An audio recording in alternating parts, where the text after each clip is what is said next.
नमस्कार, capital TV देख रहे हैं आप। मैं हूं आपके साथ पूजा। ब्रेकिंग नाउ में बड़ी खबर आपको बता रहे हैं। अरविंद केजरीवाल को सुप्रीम कोर्ट से अंतरिम जमानत मिल गई है। ये अंतरिम जमानत अरविंद केजरीवाल को ईडी के मामले में मिली है। आज इस पूरे मामले को लेकर अहम सुनवाई हुई और सुनवाई के दौरान कोर्ट ने इस पूरे मामले को बड़ी बेंच में ट्रांसफर कर दिया है। मतलब जमानत मिली है, राहत मिली है, लेकिन रिहाई नहीं होगी। केजरीवाल जेल से बाहर नहीं आ पाएंगे क्योंकि अरविंद केजरीवाल को सीबीआई ने भी गिरफ्तार करके रखा है। तो ऐसे में केजरीवाल का जेल से बाहर आना तो मुश्किल है और सीबीआई मामले में सभी की नजर बनी हुई है क्योंकि हाईकोर्ट में जमानत को लेकर 17 जुलाई को सुनवाई होगी। तो आज क्या केजरीवाल को राहत मिली है या झटका लगा है, बताएंगे आपको। मेरे साथ जुड़े हैं कैपिटल टीवी के editor in chief doctor Manish Kumar. ED के मामले में अरविंद केजरीवाल को अंतरिम जमानत राहत है या फिर आफत आगे बढ़ेगी क्योंकि सीबीआई ने अरेस्ट करके रखा है? देखिए, वो बाहर नहीं आएंगे, लेकिन सुप्रीम कोर्ट में जो आज फैसला हुआ है उस फैसले से पब्लिक के दिमाग में क्या जाएगा? पब्लिक के दिमाग में तो यही जाएगा कि नेता घोटाला कर ले लेकिन उसको सजा नहीं मिलेगी। आप मुख्यमंत्री हैं तो आपके लिए जुडिशरी जो है वो जमीन पे लेट जाएगी कि भाई आप मुख्यमंत्री जी हैं। मुख्यमंत्री कोई भी पाप कर ले उसको तो बाहर करना ही पड़ेगा। हाईकोर्ट ने हेमंत सोरेन को बाहर कर दिया, सुप्रीम कोर्ट ने इंटरिम बेल दी है। अब इंटरिम बेल देने के जो बातें हुई है और जिस तरह का बयान आया है उसको थोड़ा एक्सप्लेन करना जरूर बनता है। टेक्निकल ग्राउंड पे इंटरिम बेल मिला गया है।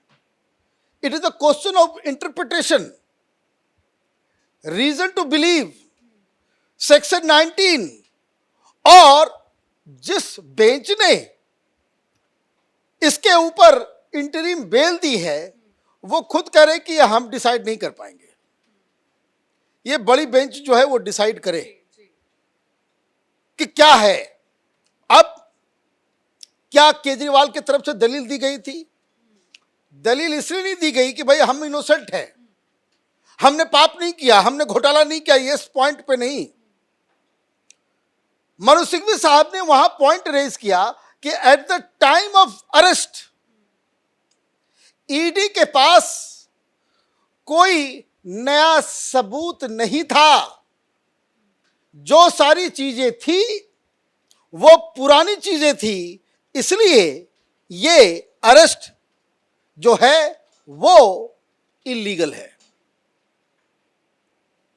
तो इधर से भी कहा गया भाई ये तो जो सेक्शन 19 का जो इंटरप्रिटेशन है उस पर डिपेंड करता है।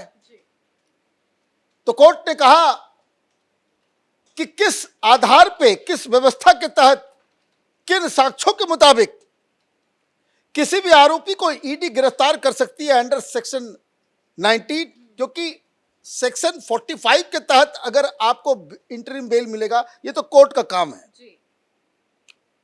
तो ये जो तरीका, किस तरह से अरेस्ट करने का अधिकार, कब कैसे क्या होगा, ये हम डिसाइड नहीं कर सकते, लेकिन इंटरिम बेल दे सकते हैं। तो वो लार्जर बेंच को जो है बकायदा दे दिया गया। अब लार्जर बेंच कह दे कि गिरफ्तारी भाई ठीक है, यही तरीका ही है, कानून यही कहता है, तब इनका इंटरिम बेल क्या होगा? फिर वो तो कैंसिल करना पड़ेगा। और मुझे ये बात समझ में नहीं आ रही है कि जब आपने इंटरप्रिटेशन की चीज को कि क्या कानून का पोजीशन है, वो हायर बेंचेस, लार्जर बेंच को आपने जब दे दिया तो फिर आपने इंटरिम बेल क्यों दिया? क्या कह रहे हैं जज साहब? जस्टिस खन्ना की तरफ से कहा जा रहा है, we are conscious that Arvind Kejriwal is an elected leader and chief minister of Delhi.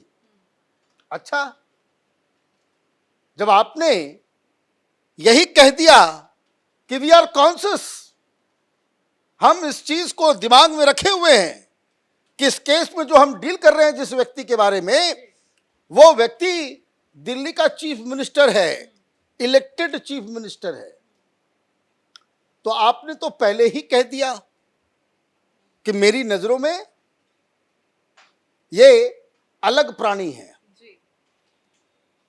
तो इक्वालिटी तो है नहीं। फिर इसका मतलब जब आप ये बात कह रहे हो कि we are conscious that he is an elected chief minister of Delhi, तो माय लॉर्ड, इस देश में कब से एक चीफ मिनिस्टर के लिए और आम आदमी के लिए कानून अलग अलग हो गए?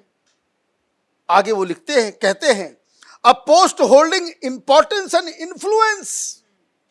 वाह! उसके बाद उन्होंने कहा, we have referred to the allegations while we do not give any directions as we are doubtful whether a court can direct an elected leader to step down or not to function as chief minister or a minister, we leave it to the Kejriwal to make a call. ये कहानी वो बता रहे हैं कि हम इसके ऊपर जो है हम कुछ नहीं कहेंगे कि भाई इस्तीफा दे दो, नहीं दे दो, ये बात उसमें क्यों कही जा रही है वो आगे हम उस पर बात करेंगे। The larger bench if deemed appropriate can frame questions and decide the conditions that can be imposed on such cases. अब आपने क्या किया? आपने इंटरिम बेल दे दी, वो व्यक्ति बाहर निकलेगा, मुख्यमंत्री के दफ्तर में बैठेगा। हालांकि अभी वो बाहर नहीं निकल रहा है, वो तो सीबीआई वालों ने केजरीवाल को प्रियम्प्ट कर लिया कि भाई इस तरह का कुछ मसला आ सकता है, सुप्रीम कोर्ट से इसको राहत मिल सकती है, इंटरिम बेल मिल सकती है, इसलिए सीबीआई ने इनको गिरफ्तार कर लिया कि भाई जेल से बाहर नहीं आना चाहिए। लेकिन जस्ट इमेजिन, और किस तरह से आप पलड़ा झाड़ रहे हो। माय लॉर्ड को मालूम है कि ये इन्फ्लुएंशियल व्यक्ति है, ये चीफ मिनिस्टर है, और उसके बाद भी आप इंटरिम बेल दे रहे हो। इसका मतलब आप ये आदेश दे रहे हो एक तरीके से कि आप जेल से बाहर निकलो, मुख्यमंत्री के कुर्सी पर बैठो, फिर तो तमाम अधिकारियों को अपने हिसाब से वो मोल्ड कर सकता है, सबूतों को गायब कर सकता है, जिसकी आदत रही है, फाइल गायब करवा देना। इस केस में, शराब घोटाले में फाइलें गायब हुई हैं, अधिकारियों के बयान बदले गए, यहां पे फोन को डिस्ट्रॉय किया गया है, यहां पे कैबिनेट की मीटिंग के जो कागजात होते हैं उसके मिनट्स नहीं मिल रहे हैं। तो ये सारी चीजें, उसके बाद भी आपने इंटरिम बेल दे दिया। तो खैर, आज जिस दौर में हम रहते हैं तो वहां न्याय का मतलब बस एक ही है। न्याय का मतलब कोई आदर्शवादी न्याय नहीं, न्याय का मतलब हो गया है जो कोर्ट का फैसला आ जाए वही न्याय है, चाहे वो कैसा भी हो। अब इस पूरे किस वजह से इनको दिया गया, मतलब आप एक चीज समझ लीजिए कि चीफ मिनिस्टर है इसलिए उनको जो है कंसिडर किया गया, उसके बावजूद आपने दिया है। तो एक जो है चीज जो आगे चल करके भी कई सारे लोग उठाएंगे। कल तमाम ये जो हवाला कारोबारी है वो भी जाएंगे, वो भी पूछेंगे 19 क्या है, फिर 45 क्या है, इस तरह के सवाल को उठाएंगे। अगर they can afford Abhishek Manu Singhvi जैसे बड़े बड़े लॉयर को। Justice Khanna held that the reason to believe for arrest meet with parameters of section 19 of the PMLA, which gives the power of arrest to ED officers. However, देखिए section 19 क्या है? Section 19 के तहत कोई भी इन्वेस्टिगेटिंग ऑफिसर को लगता है कि भाई इसको गिरफ्तार करने के, ये आदमी को गिरफ्तार करना है, आरोपी को गिरफ्तार करना है, ये उसको पावर देता है।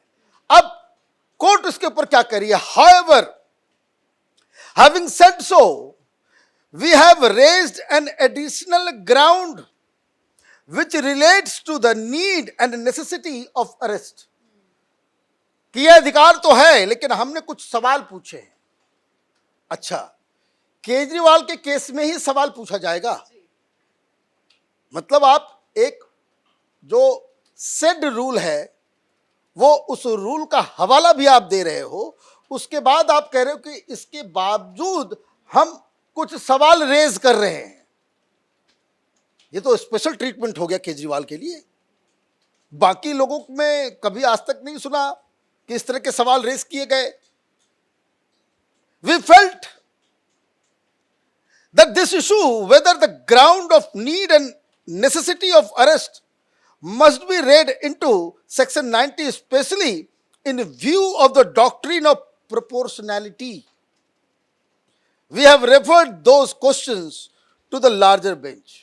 और इसलिए हम इन सवालों को जो है वो हमने लार्जर बेंच को दे दिया। अच्छा, जब लार्जर बेंच ही डिसाइड करेगा तो फिर आपने इंटरिम बेल क्यों दे दिया? तब आपने इंटरिम बेल क्यों दे दिया? तब तो इसका मतलब यही हुआ कि आपने कुछ सवाल खड़े कर दिए, केजरीवाल को बाहर निकालना है, राहत देना है। ये तो ऐसा लग रहा है कि मुझे मतलब अब तो लार्जर बेंच में इस पूरे मामले की अगली आने वाले वक्त में सुनवाई होगी, लेकिन अभी अगर सीबीआई केजरीवाल को अरेस्ट नहीं की होती तो वो जेल से आसानी से बाहर आ जाते, लेकिन सीबीआई ने अरेस्ट करके मुसीबत केजरीवाल की बढ़ाई है। अब हाईकोर्ट में जमानत याचिका को लेकर 17 जुलाई को सुनवाई होनी है। आज जो केजरीवाल को इंटरिम रिलीफ मिली है, क्या इसका असर हाईकोर्ट के फैसले पर भी देखने को मिल सकता है? देखिए, वो कहानी अलग है, ये कहानी अलग है। यहाँ मामला जो है वो टेक्निकल ग्राउंड्स पे अरेस्ट इलीगल क्यों है उसके ऊपर सुनवाई हो रही है। वहाँ नॉर्मल बेल के लिए ये लोग गए हैं। बहुत सारी टेक्निकलिटीज और इसमें जो ये मामला उलझा हुआ है और इतना ज़्यादा ये कहते कि जलेबी छान दिया है अभिषेक मनु सिंघवी ने। उससे एक बात जो है बिल्कुल साफ है, एक बात बिल्कुल साफ है कि हिंदुस्तान के जुडिशियल सिस्टम को अगर आप चकरघिन्नी बनाना चाहते हो, उसका जलेबी छानना चाहते हो, तो आप इस तरह के सवाल उठा करके, लेकिन ये डेमोक्रेसी में हम रहते हैं। लोग यही कहेंगे कि आपके पास अभिषेक मनु सिंघवी जैसे लॉयर को पैसा देने के लिए आपके पास माल है, चाहे आपने शराब घोटाले से क्यों नहीं कमाया हो, चाहे आप देश के खजाने को क्यों नहीं लुटवा रहे हो। अगर इतने बड़े बड़े वकीलों को आप रख सकते हैं तो आप कितना भी कुकर्म कर ले, इस सिस्टम से बच के निकल सकते हैं। जी, धन्यवाद सर बातचीत के लिए। तो केजरीवाल को राहत जरूर सुप्रीम कोर्ट ने दिया है, सुप्रीम कोर्ट ने अंतरिम जमानत दे दी है, लेकिन केजरीवाल की रिहाई नहीं हो पाएगी क्योंकि अरविंद केजरीवाल को सीबीआई ने भी शराब घोटाले मामले में अरेस्ट करके रखा है। तो बड़ा झटका तो लगा है इसलिए क्योंकि वो रिहाई के बावजूद भी जेल से बाहर निकल नहीं पाएंगे। इस बड़ी खबर में मेरे साथ फिलहाल इतना ही। कैमरा पर्सन रवि के साथ मैं पूजा, कैपिटल टीवी।